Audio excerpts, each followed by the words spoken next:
Hi, this is Jason from Geek Fever Games, and we're going to show you a little bit about how to start playing a game of Queen's Quest. So, everything we're going to do right here, we're going to follow the player reference card, which is the back of the rule book. We're going to follow the standard phases here of Explore and Move Party. It's very simple, and you basically are going to cycle through that a bunch of times until the party encounters something, whether that's a monster pack or a monster lair or a treasure chest or a encounter space or the town space, all these different things. But we'll cover some of those in other videos. What we have here is we've set up the town. Let's assume that we've already gone through the initial town phase. Over here we have all of our different dungeon cards, and I am mocking up a two-player game here. So I have my Wood Elf Archer. The Archer is the scout, and then I also have a human mage.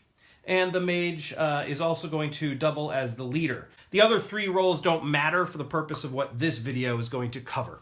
So we have our party token here at the start space, and right after the town phase, we begin with Explore. And what happens is the scout draws one tile from the appropriate depth. Now, we have explored nothing yet, so we're all at the dark forest depth. The scout draws one tile and chooses where to place the tile. Now he can place it in any orientation he wants off of the space that he's exploring, as long as the criteria are, number one, opening to opening. So that is an opening, and these spaces here are openings. This space is actually not an opening, right? It has a full wall of trees in this case. So he has to place it opening to opening. The only second criteria is that he cannot make a treasure chest accessible. You'll see that in a little bit when we pull a different tile. So he's going to place this one like this. Now he does that a second time, but he does it from the perspective of the tile that he just placed. So off of this tile, he says, you know what, I'm going to explore this side over here. So we draw another tile, and we place it, he's going to place it like this, let's say. Now this tile here has a monster lair. Every time a monster lair is placed, we immediately draw two random monsters from the bag and place them on that spot. That's called spawning two monsters. All right, that is it for the scout exploration. He's explored two tiles, and we've resolved as needed. Now, if any tile that the scout placed was placed adjacent to three other tiles, in this case he didn't, there weren't enough yet, but if you were able to place a tile next to three other tiles, he would get 2 experience points. All right, so that doesn't happen. So now what we do is we move on to the move party phase. The leader moves the party up to 4 spaces. Now these tiles are all broken into 4 spaces each. So he's going to move the party up to 4 spaces, but we also don't necessarily want to charge right into a bunch of monsters. So what he's actually going to do in this case is he's going to move here. And you'll see in a moment that that's far enough away from the monsters that we don't have to worry. The leader moves the party up to 4 spaces. He's going to stop anytime he hits an encounter space, which is that space right there. He's going to ignore that for now. If you also stop on a treasure chest, on a monster lair, on an encounter space, or on the town start space. So he's going to an open space. That's no problem. Then if there's a shrine in the area, something happens. And at the end of the move party phase, monsters lurk. And what that means is all monsters on the board move 2 spaces towards the party. So those 2 monsters just got almost up to us. Then we go back to the explore phase. Boom. So let's explore this opening here. We draw this. Aha! This tile has a treasure chest. So, like I said, the first criteria is it has to be opening to opening. And the second criteria is the treasure chest has to be made inaccessible if possible. Meaning I cannot currently walk to that treasure chest. So that is a legal placement. I could not put the tile like this because I could walk straight to the treasure chest. That is not allowed. All right, so I place the tile like that. Then the scout is going to, well, we want to make our way over to the treasure chest. So the scout's going to say, we'll explore this opening off of this tile and hopefully find a way around it. And we do. So we'll place this. Now it has another monster lair, but that may be okay because we're going to be able to get around to the treasure chest. That's what we want to do. So that is the 2 placements. Now look at this tile here that I just placed is next to 1, 2, 3 other tiles. So right away, the scout gains 2 experience tokens. So we'll just put that right on the scout card. All right, so we explored, and now the leader is going to move the party 1, 2, 3, 4 spaces. We're going to try to get around to that treasure chest. Back to the top, explore. We have to explore now off of this tile, so he's going to say off of this space. We pull another encounter. We'll put that there. And then the scout says we'll explore off of this tile, or this space here. And we pull that. Now that is the shrine. That is actually the key thing that we're trying to find. Let's see, how does he want to place this? That's fine for now, we'll do that. It's not next to 3 other tiles, but... so this is the shrine. When we get to this space, we will actually uncover one of the holy relics that we're trying to find, the whole point of the game. All right, so now we're back to the leader, and the leader... Oh, I missed one thing. We have a monster lair. That monster lair should have spawned these last turn. So let's just say that they had moved there and these guys moved there. All right, so that's what I should have done last turn. Sorry about that. We're back to the movement phase. So the leader could come down here to the treasure chest, which would actually start a boss fight. Every time you hit a treasure chest, it immediately starts a boss fight. Now, in this case, we have 4 other monsters on our tail, though. If I start a boss fight right now, more than likely, these guys are also going to come in and join the battle, and it's going to make it very difficult, especially this early in the game.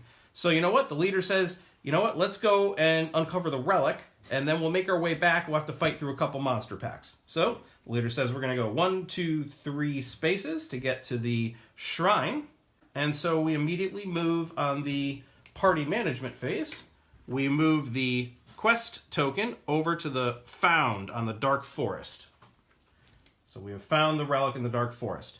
At the end of the movement phase, as always, monsters lurk. So they move 2 towards the party and back to the exploration. Now, in this case, you might say, well, what do I need to explore anymore? I've already found the relic in the dark forest, and I'm going to take that back to town.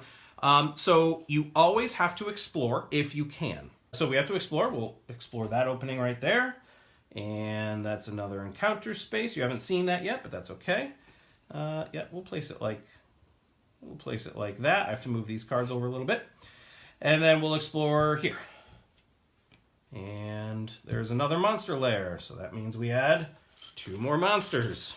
You can see how the board quickly fills up. All right. So that's the exploration. Back to movement. Let's take this relic back home. So now I can't make my way back home and avoid a fight. What's going to happen is I'm either going to have to start a fight with this pack of 2. I can jump right into them, start the fight with those 2, or I can try to go around in this little nook over here. But as soon as I do that, they're all going to lurk into me, and now I'm going to be in battle with 4 of them all at once. So I want a chance to actually defeat a couple of the monsters before the next set come in. You want to balance things like that. So the leader says, this is the best choice. We're going to plow right into that pack of 2 monsters, and battle will immediately begin with these 2. They come off the board, and then we resolve battle, which is a different video. So what we're going to do now is assume that we have completed battle and hopefully not dead. More than likely what happened is we would have killed a couple monsters, but these guys would have charged in during battle because they hear the sounds of battle. So after the first round, they would have charged in. We would have been in a big battle with 4 monsters. Let's say that we were successful. We'd probably come out with a lot of damage, maybe some new items that were found from the battle results. Then we have a camp phase. This is all going to be covered in a separate video. But ultimately, after the camp, we're right back here. And now what we're doing is exploring and moving once again. So, explore. We'll say that the scout is exploring here. And that is the last of the tiles for the Dark Forest. So at this point, the scout cannot explore anything anymore. So we stop the exploration and we go back to movement. Leader goes 1, 2, 3, 4. Back to explore. There's nothing to explore. Oh, I'm sorry, monsters lurk. Then explore. There's nothing to explore because we have no tiles. Leader moves back onto the town space, and at that point, we stop and we start a full town phase. Town phase is covered in the rulebook, but all monsters are removed from the board. We get to draw some skills and some items in town. Every character in the game will get to place their pawn. So I have a wood elf and a human here. They'll get to place their pawn on a space in town and take the action of that space, gaining some buffs, taking items, whatever the case may be. But critically, back on our party management screen here, we returned that relic, which means now we're able to move into the ice caves and try to find that relic. At the end of the town phase, all of our pawns go back over onto the battle board in the appropriate space because we might have newer items now that make us stronger or faster. And we, once again, begin with moving the party out. Or explore, but there's nothing to explore here because there's no unexplored openings off of this tile, so I have to move. So now we're going to go down to the ice caves. You can always go down one level from the level you're currently at. So I can go out to the dark forest. Any of these spaces now that are open and exposed can start to explore down to the ice caves. So what would be easiest is we move 1, 2, let's go 3, 4, let's go there. And monsters lurk. There are no monsters on the board. So what happens, there's a default. When there's no monsters on the board, the closest monster lair spawns 2. In this case, the closest monster lair to us is right there. So it's going to spawn those 2. That's what happens when you can't lurk monsters. And now we're going to explore down. And of course, the scout wants to explore adjacent to 3 other tiles because that's how he gains experience. So he's going to say we're going to explore this opening. We draw the ice caverns for the first time. He has to place it in a legal space. We'll place it right there. And then he gains 2 experience from that. So let's give him his experience tokens. And then he's going to say we'll explore off of here. Actually, no, here, because he can get another 2 experience. So off of this space. Ah, a chest. So here's a really good example. The first criteria is opening to opening. That is actually the only legal placement for this tile, which means the treasure chest is actually accessible in this case. That's rarer, but that's a really good situation because now we can hit that encounter space and go straight into the treasure chest. He also gains 2 more experience, so we give him 2 more experience. And the party movement. So let's show you an encounter now. Leader says, great, we're going to head to that treasure chest. Move, move. Now that's an encounter space. Movement stops immediately and the movement phase ends. We don't complete, we don't do monsters lurking. We don't check for anything else. We don't check for shrines. We immediately do an encounter. All right, we are in the ice cave. So I'm going to draw an ice cave encounter and we're going to flip it up and see what it says. In this case, you find a hidden cache in the snow. Draw 1 common item for every 2 players in the game. Well, there's 2 players in this game, so that's 1 common item. Here it is. So we draw that common item, and then we're going to roll. 1 through 2, really bad things happen. Actually, bad things happen in all cases on this die roll, but it's what we have to do. The Lore Master roll, which is the human mage here, resolves all of these encounters. So this is where the Lore Master starts to come to life. If the Lore Master has an encounter that results in, I'm just going to draw another one to show you, in any text that's in green, in this case on a die roll of 6, we have green text that says draw rare. So you get a rare item, and because of the green text, the Lore Master gains 2 experience. That's how he gains experience. This card, though, doesn't give us that option at all. It's simply bad. We're going to roll. We got a 6, which is really good. It says spawn 2. And spawn 2, as you saw before, means on the closest monster lair, we're going to add 2 monsters. And so now the closest monster lair is over here. We add 2 monsters. It's actually the closest empty monster lair. So even if this one was still closer, it would trickle over to the next monster lair. Now, if I had rolled only a 1, that would have been spawn 6. Spawn 6 means you actually put 3 on the closest and 3 on the next closest. So there's a couple different types of spawn, 2, 4, and 6. If let's say I did roll that 1, horrible roll, right? And we'd spawn 3, there'd be monsters everywhere. The potions on the character cards here, the human, in this case the Lore Master, that's reading this card has the option to spend a potion to re-roll any die roll. And then if there were multiple dice, you'd re-roll all the dice for the roll. So he would totally, if he rolled a 1, he would totally spend a potion, try to re-roll that. Got a 3, which is better. That would be spawn 4. So that's how potions work. Everyone has potions, and the potions are always used to re-roll any one die roll that you rolled.